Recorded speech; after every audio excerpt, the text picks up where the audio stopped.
نبی علیہ السلام نے فرمایا تھا ان اللہ یرفع بہذا اقواما ویضع بہ آخرین، کہ اس کتاب کی بدولت اللہ تعالیٰ بعض کو ترقیاں عطا فرمائے گا اور بعض کو ذلت اور رسوائی میں مبتلا کر دے۔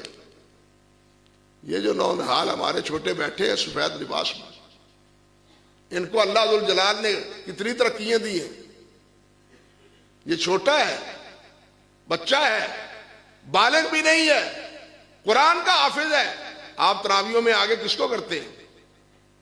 قرآن کے حافظ کو کرتے ہیں، اگرچہ چھوٹا ہی کیوں نہ ہو۔ حدیث میں بھی اس طرح آتا ہے، چھوٹا ہی کیوں نہ ہو۔ نبی علیہ السلام نے کیا فرمایا ہے؟ یؤمکم اقرأکم قرآنا، جو قرآن کو زیادہ جاننے والا اس کو اپنا امام بناؤ۔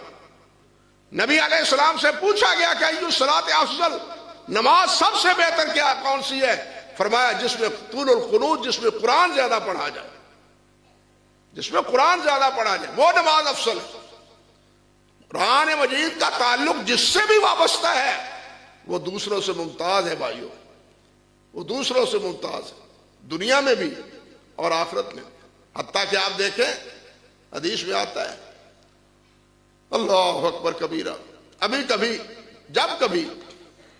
جب کبھی ایسی صورت بن جائے اجتماعی طور پر مسلمانوں کے جنازے کی، جہاد کے موقع پر، جنگ کے موقع پر، دشمنوں کے حملے کی بنا پر موتا اکٹھے ہو گئے، اکٹھا جنازہ پڑھنا ہے، ایک ہی قبر میں 3 4 5 میتوں کو لٹانا ہے، تو وہاں جنازے کی کیفیت کیا ہے؟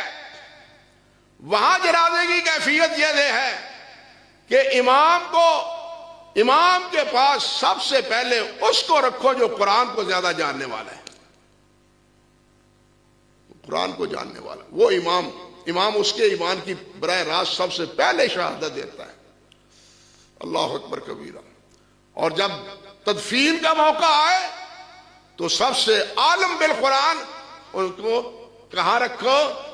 سب سے پہلے بیت اللہ کی طرف، اس کے پیچھے دوسروں کو رکھو۔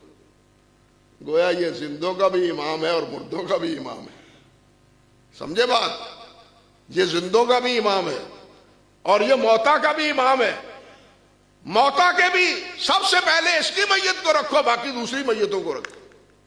یہ ہے قرآن سے محبت کرنے والے اور قرآن کے ساتھ تعلق وابستہ کرنے والے۔ یہ اعزاز خود نبی علیہ السلام نے دیے، میں نے اور آپ نے نہیں دیے۔ اللہ اکبر کبیرہ۔